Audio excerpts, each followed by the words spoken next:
1, 2, 3, Hello, everyone, and welcome to Okie Investigations, the true crime podcast where we tell stories of crimes that happened long ago. If you're a true crime fan, make sure you subscribe to this podcast.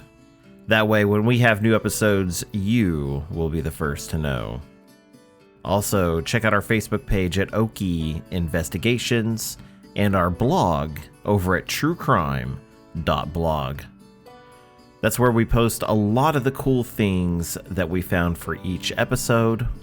This episode, 3 is a Crowd, has a lot of newspaper clippings that dates back to 1891. They are so cool to dig through and take a deeper dive on this story. Parts of this story may contain opinions and speculations and should be taken as such. These stories depict violent crimes of all types and may be a trigger for some listeners. Listener discretion is advised.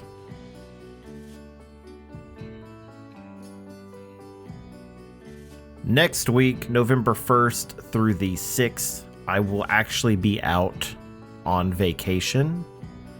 My feet will be on a sandy beach somewhere in Belize. If you are out that way, I'm the guy who's probably sunburnt and has had way too many mojitos. Now, what does this mean for all of you? Well, nothing really. I'm just bragging. I have pre-planned an episode drop and a bonus episode for next week, so it will be business as usual. We have some pretty cool things coming down the pipeline that are not entirely ready to announce yet. We have been working hard to bring you guys the best true crime content that we possibly can, and we will continue to do so because this is what I love to do. Today's story comes from doing a lot of research in the 1800s. These stories are sometimes harder to research because of their age. A lot of documents weren't kept or they were lost. Digging this one out, it was a little bit easier and it was so much fun. Our story first takes place in the town of Salem, Virginia on April 4th, 1891. A young African-American woman, Susan Watkins, arrives into town. She was seen going from shop to shop, person to person, looking for anyone who knew her husband, Charles Watkins, who she described as mulatto due to his Caucasian and African-American parentage. She also asked if anyone knew of his friend, Benjamin Wright. As she does this, word begins to spread across town about the woman's search. Someone who knows the second man, Benjamin, goes to his house and lets him know about the woman. He is told that the woman is in town and where to find her. As soon as Benjamin arrives into town, he has no trouble finding the woman. She is still there, asking anyone who would listen if they knew the two men. So Benjamin carefully approached the young woman and asked why she was asking for him. The woman introduces herself as Susan Watkins. She tells him that she is the wife of Charles Watkins.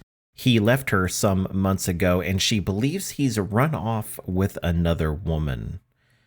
Benjamin refuses to believe this story. He explains that Charles had introduced him to his wife. She is a pretty white woman named Edith.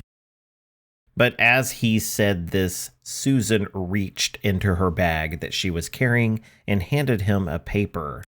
It was a marriage certificate for Susan and Charles Watkins. Both parties had signed it, and she explained to Benjamin that she intended to do what she could to try and save her marriage. Susan explains that they used to live in Chicago. This is actually where Charles also met Edith Freebell. She was a German woman who fell in love with her husband. While Susan was working hard and trying to make ends meet, Charles and Edith were sneaking around and planning on running off together. Susan wanted the chance to confront them both and hopefully get Edith to back down and just go away. This strikes a chord with Benjamin. He went into this expecting to find a mad lady looking for him, and now he finds a woman in need. Benjamin knows that Charles was not the most honest man, but he didn't realize that he was as bad as this woman tells it. So he decides on the spot that he's going to help Susan confront Charles. He will also be by her side to face his friend who has been lying not only to her, but to him and everyone around him for far too long. Benjamin explained to Susan that he knew what town Charles was living in, but it was too late to go there now. They would leave at first light the next day, and they would definitely find her husband. Although he didn't know where Charles was currently staying, he was confident that they would soon find out. They both went to Benjamin's house, and he let Susan stay the night. That next day, they started off towards a town named Roanoak. When they arrived in Roanoke, they went to a village that was a prominent African American community that was very, very tight-knit. They began asking if anyone knew where Charles or Edith were staying. They also told the townsfolk about Charles leaving his wife for the other woman. Some of them were shocked. Benjamin had been introducing everyone to Edith and presenting her as his wife, so none of them had any clue that any of this was going on and that he was putting on this ruse. Soon they were directed up the road to a house where George Washington lived. And no, not that George Washington. But they were told that Charles and Edith had been staying there. When they arrived at the home, they knocked on the door, and the man who owned the house, George, answered. Susan and Benjamin introduced themselves and asked if Charles was there. Fearing that something was up, George was a little reluctant to let them know one way or the other. So Susan, realizing this, explained what was going on and showed him the marriage certificate. Very confused, George lets them into the house where Charles and Edith are in the back, listening to everything that's going on. Everyone at once confronts Charles about what the truth really is. At first, he denies knowing Susan, but no one believes him at this point. He soon confesses to what he had done. He explains that when he was with Susan, he didn't mean to, but he fell in love with Edith. Knowing that Susan would never accept a divorce, he decided to leave with Edith and disappear from Susan forever. Charles explained that although he and Edith were not married, and at this time, since they were an interracial couple, it would be near impossible for them to be, they decided to just live as a married couple. Susan had little to nothing to say about all of this. In either story, she is somewhat the villain, going after a married man. Seeing Edith's obvious discomfort, Charles decided to take her away from all of this and promised to come back and talk further to Susan. A light rain had come in and Charles and Edith left the Washington home. As the day went on, Susan and Miss Washington spoke some and got to know one another. George spent some time putting together several sleeping arrangements for everyone, knowing that they were all probably in for a long night.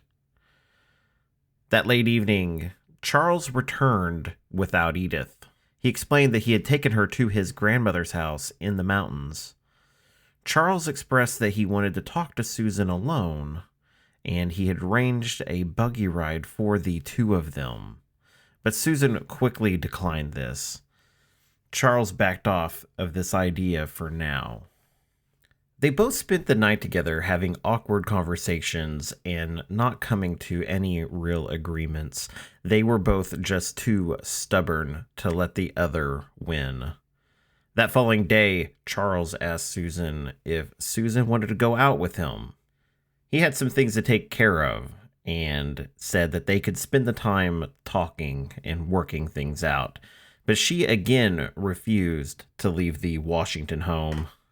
Charles, who was visibly annoyed by this, left for the day.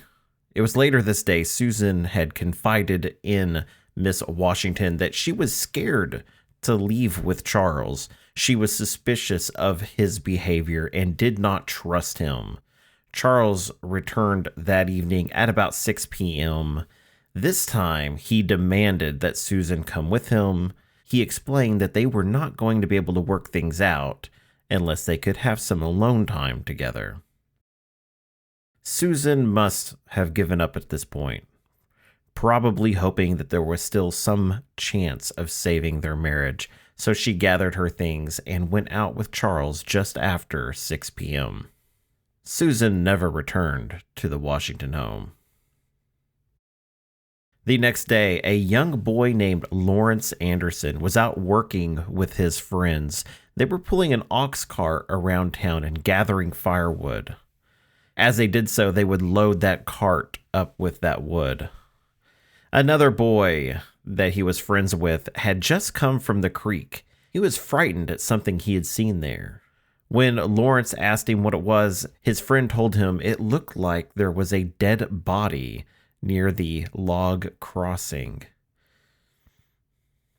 Lawrence knew of the log crossing. It was a large log that was placed over the stream some time ago.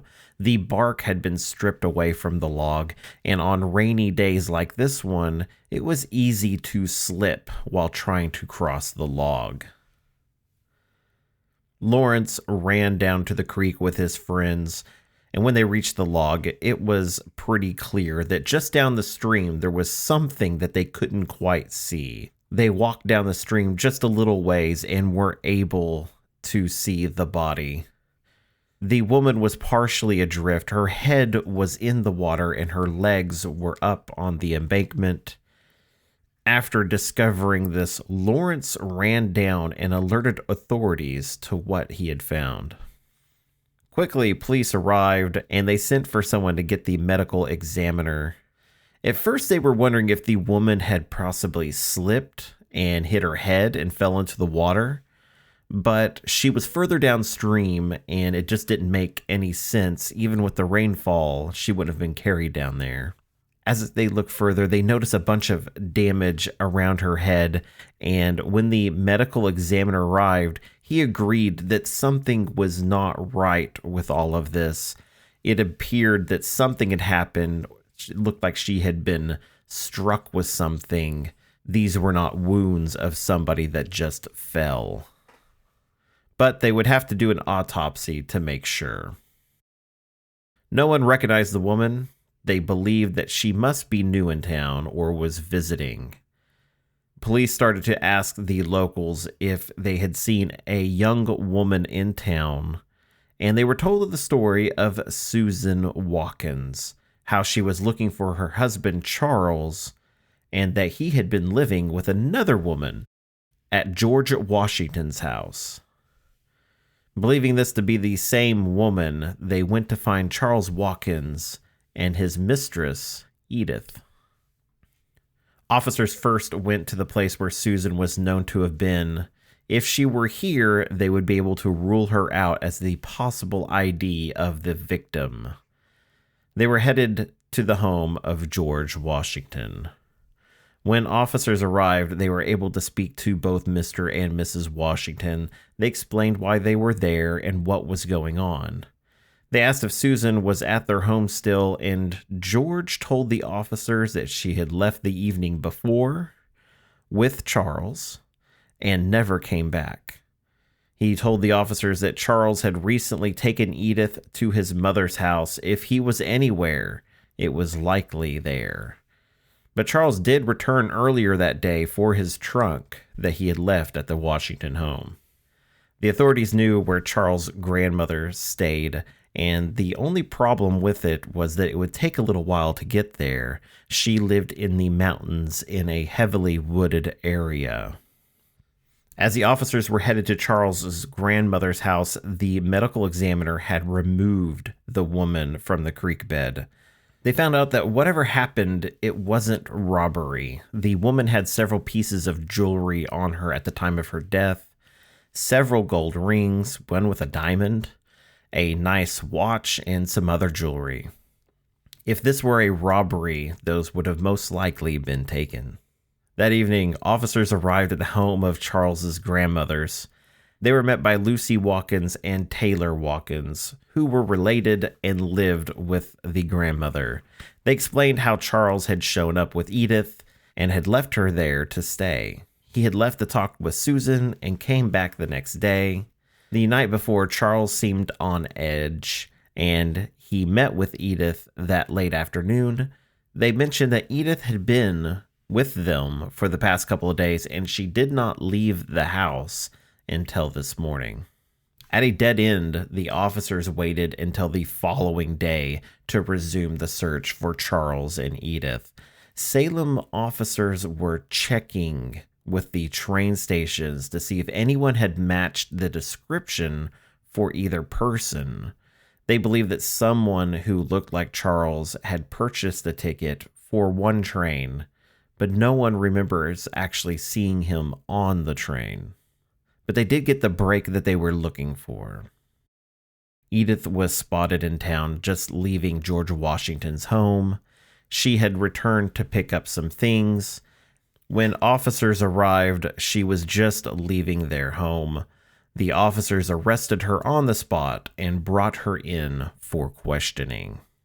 A coroner's jury had also been assembled to study the death of Susan Watkins.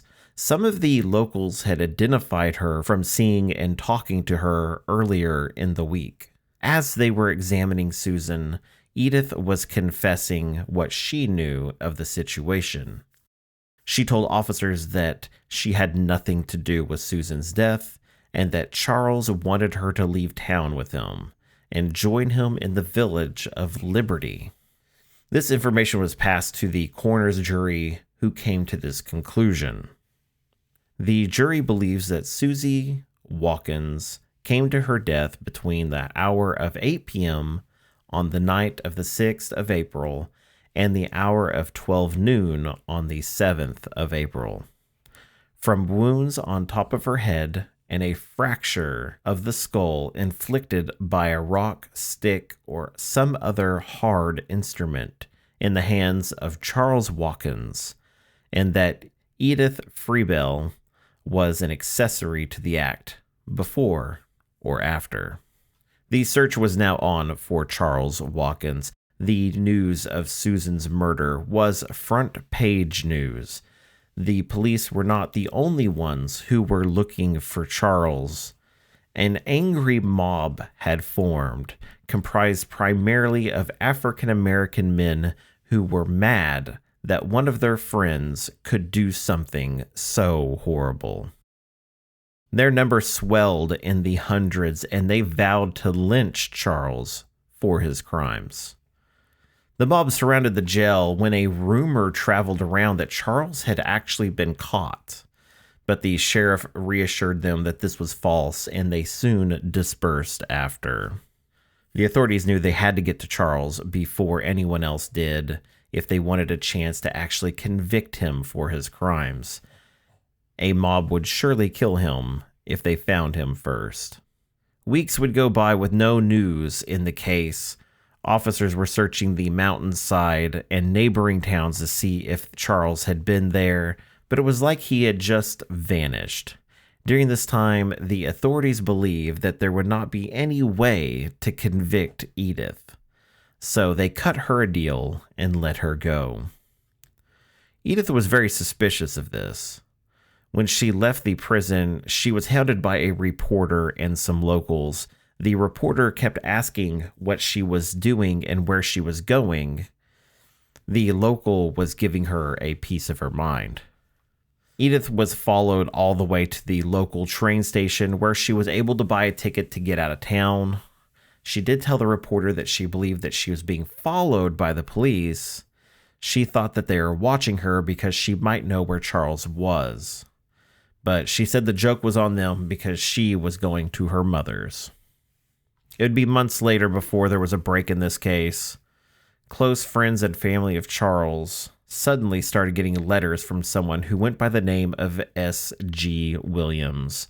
In the letter, the author confessed to Sarah's murder and how he was working hard to get out of the country.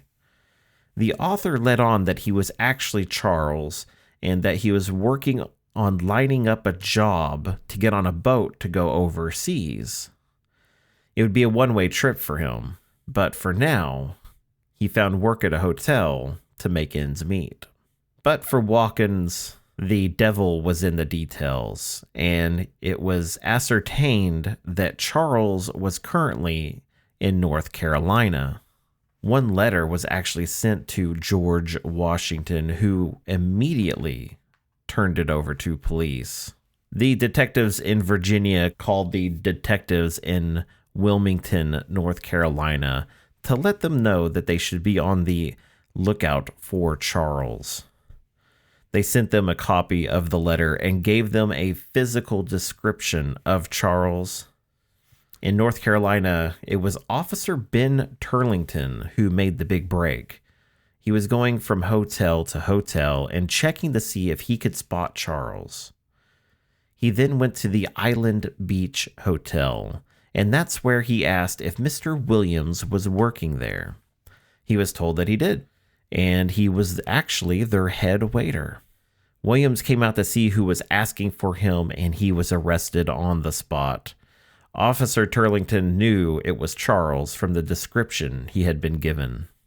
Charles was quickly brought back to Virginia. The mob that had gathered before that wanted to lynch Charles had since settled down, and they waited for the justice system. Many didn't believe that Charles would get a fair trial in court, but they also didn't think that he was innocent in all of this. It wasn't until the trial that we saw a clear picture of what happened when Sarah died.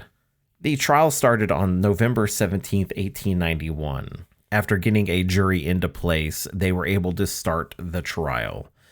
The first person they introduced as a witness was young Lawrence Anderson. He described the scene as he found it and stated that he never went down to the water to actually see the body up close. They stayed up on the bank and immediately went to tell someone.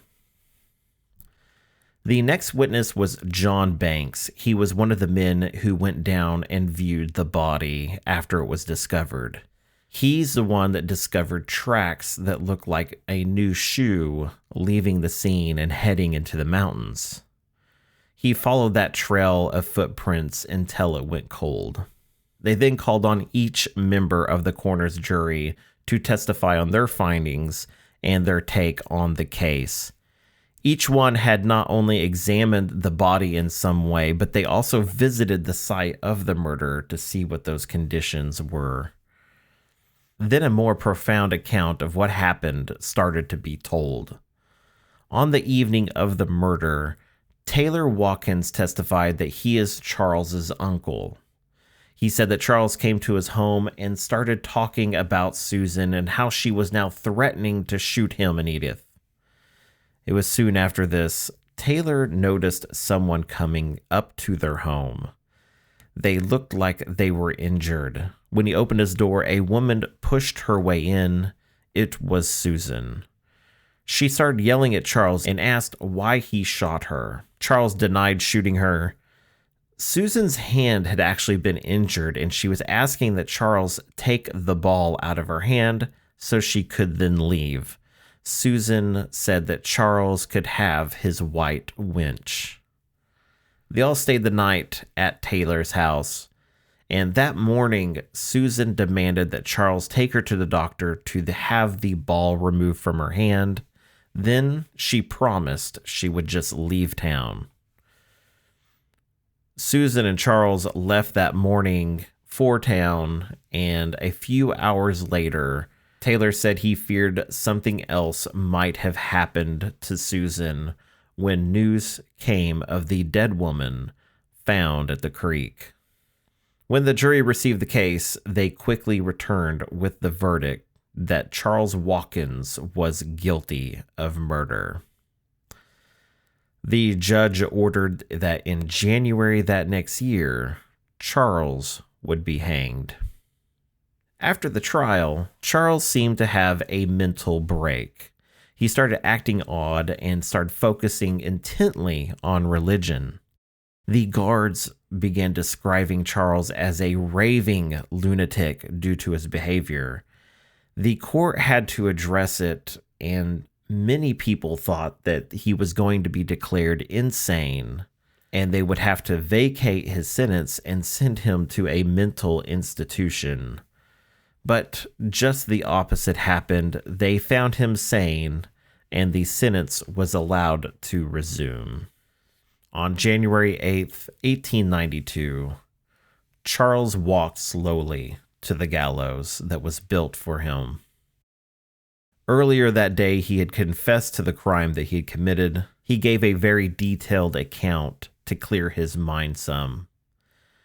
He was still acting very odd at this time. He was very focused on religion still and would often talk to himself. When he reached the top of the gallows, he was asked if he had anything he wanted to say. Charles just shook his head. They then placed a black cloth sack over his head and fastened the noose around his neck. Charles fell several feet when the trap door was sprung, but the rope failed to break his neck. It took 8 minutes for Charles to die.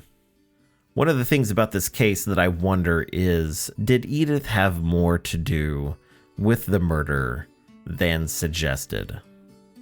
I could not find much on her whereabouts during all of this, and it's interesting that she fled so quickly after she was released. What do you think? Let me know by going to our Facebook page, facebook.com/Okie Investigations, and there you'll see this post, and let me know there what you thought about this one. If you want to find more about this case, visit TrueCrime.Blog to read all of the incredible newspaper clippings we have on it. If you enjoyed this story, please give us a review. They help us out so much. I'll see you all next time. See ya.